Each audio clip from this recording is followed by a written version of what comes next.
Para responder, tem a palavra o Sr. Ministro das Obras Públicas, António Mendonça. Muito obrigado, Sr. Presidente, Srs. Deputados. Em primeiro lugar, eu queria dizer que eu tenho o maior respeito pelos Srs. Deputados. Agora, eu respondo da maneira que eu entendo que devo responder. Não entendo da maneira que os Srs. Deputados querem ouvir, como é óbvio. Eu falo aquilo que eu acho que devo falar. E permitam-me, Srs. Deputados, que relativamente a algumas intervenções, eu vou procurar também, aliás, até porque a generalidade das intervenções não foram propriamente questões, não colocaram propriamente questões, foram sobretudo apreciações, e eu vou utilizar este meu tempo para também responder em termos globais aos comentários, às observações que foram feitas. Queria começar, em primeiro lugar, pela questão da sustentabilidade das empresas. A Sra. Deputada, eu vi que a Sra. Deputada é muito conhecedora da situação do serviço ferroviário. Até falou das linhas mais rentáveis. A Sra. Deputada sabe quais são as linhas mais rentáveis que neste momento são exploradas pela CP? Não, eu estou-lhe a perguntar, os senhores sabem alguma coisa sobre isso? Porque a Sra. Deputada disse uma asneira graça, não é? Graça, porque não há linhas rentáveis. Se a Sra. Deputada quiser, eu dou-lhe a informação. Há linhas que dão resultados positivos da CP, que são as linhas de grande curso, Lisboa-Porto e Lisboa-Algarve, e o resto, Sra. Deputada, é tudo prejuízo neste momento. Isto para a Sra. Deputada tomar consciência de que aquilo que disse não corresponde minimamente à realidade. Mas mais, a sustentabilidade das empresas é uma preocupação. Aliás, eu não sei, os senhores não estão preocupados com a sustentabilidade das empresas, porque também não estão preocupados com quem paga.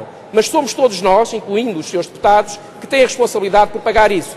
E naturalmente que o Governo e o Estado têm responsabilidades muito mais amplas e muito mais gerais, para as quais têm que fazer uma gestão racional dos recursos e dos impostos que todos nós pagamos. Portanto, nós temos a obrigação de ser responsáveis e as intervenções que a Sra. Deputada fez relevam da maior irresponsabilidade relativamente a esta matéria. A sustentabilidade das empresas assegura-se com eficiência, com racionalidade e eficiência da gestão, mas também com a adequação dos serviços que as empresas prestam à realidade. E isso é fundamental. Nós não podemos ter empresas que não prestam os serviços, que não vão ao encontro daquilo que são as necessidades.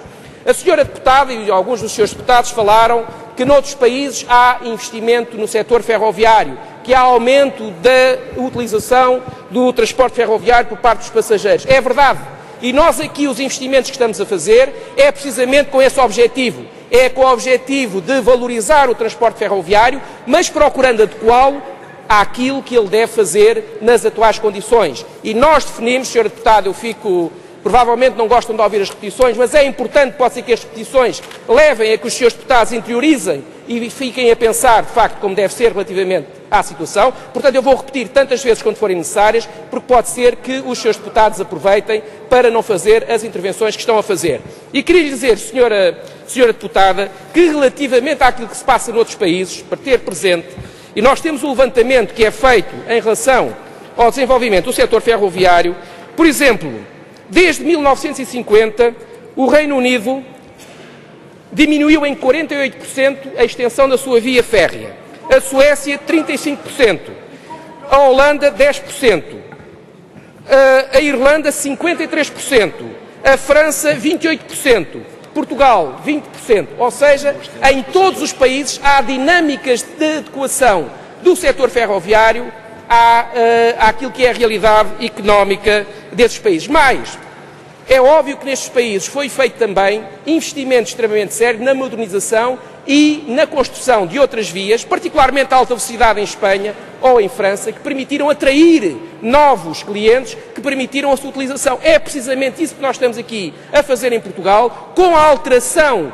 de um sistema ferroviário que é fundamentalmente herdado do século XIX e que nós queremos preparar o sistema ferroviário para aquilo que são as realidades atuais e para aquilo que são as realidades que se perspectivam para o futuro. É isso que nós estamos a fazer, adequar o sistema ferroviário às necessidades presentes e às necessidades futuras. A Sra. Deputada e os Srs. Deputados falaram também de que nós não estamos a responder às necessidades do interior. Eu dou-lhe alguns números para a Sra. Deputada ter presente o que se passa com grande parte das linhas, por esse país fora.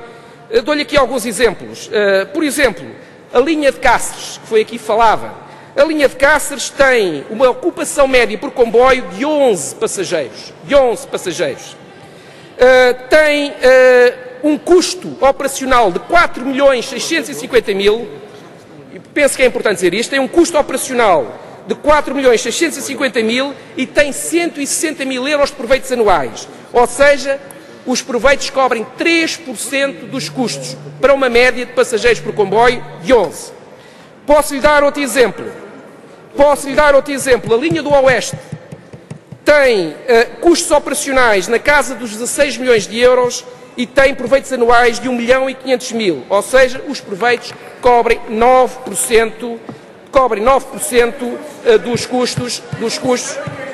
Estou-lhe a dizer, Sr. Deputado, que nós temos que partir desta realidade para ver aquilo que há a fazer em relação ao desenvolvimento do setor ferroviário.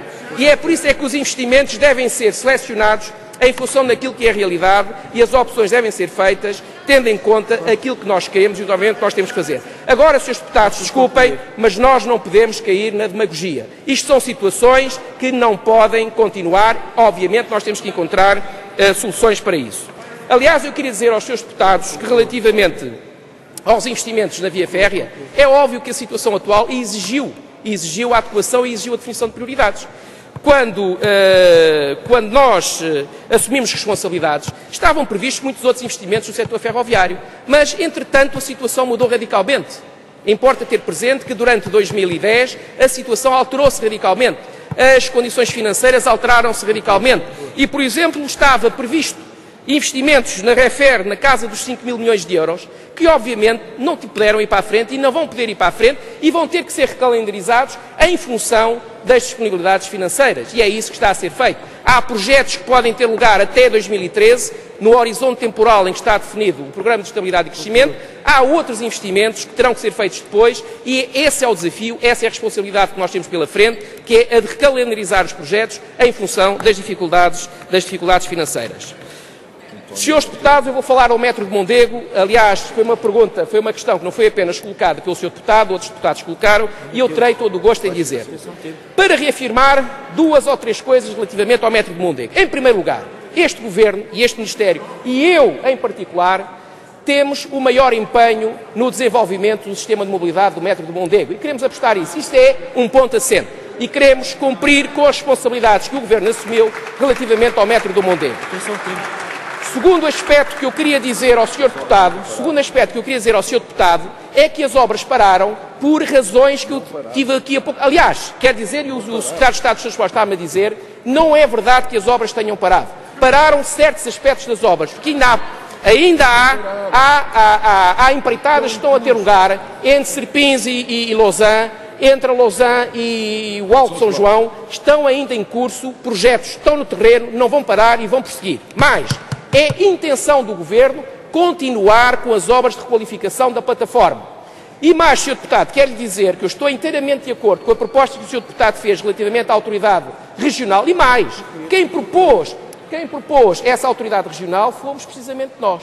Fomos os primeiros a avançar com isso, porque achamos precisamente dentro daquela perspectiva que eu repeti e que parece que alguns dos seus deputados não gostam, que nós queremos privilegiar uma abordagem sistémica, nós queremos privilegiar uma abordagem integrada do transporte ferroviário e achamos que tem todo o sentido, aliás não tem todo o sentido, é uma exigência, que aquilo que está previsto em termos de novo sistema de mobilidade para o Mondego seja articulado com os Simtuc, ou seja, com os transportes que já existem, não apenas os municipais, mas também com outros transportes privados. E faz todo o sentido, até porque há problemas, como sabe, com os resultados operacionais, enfim, de todos estes meios, todos estes modos de transporte, é necessário fazer uma política de articulação de tudo isto. E, portanto, nós fizemos a proposta, aliás, numa reunião que tivemos com os seus presidentes das câmaras, para precisamente criar essa autoridade regional, e é isso que nós iremos fazer. Portanto, Sr. Deputado, indo ao encontro da sua questão, não está em causa o desenvolvimento do sistema de mobilidade de Mondego e iremos concretizá-lo,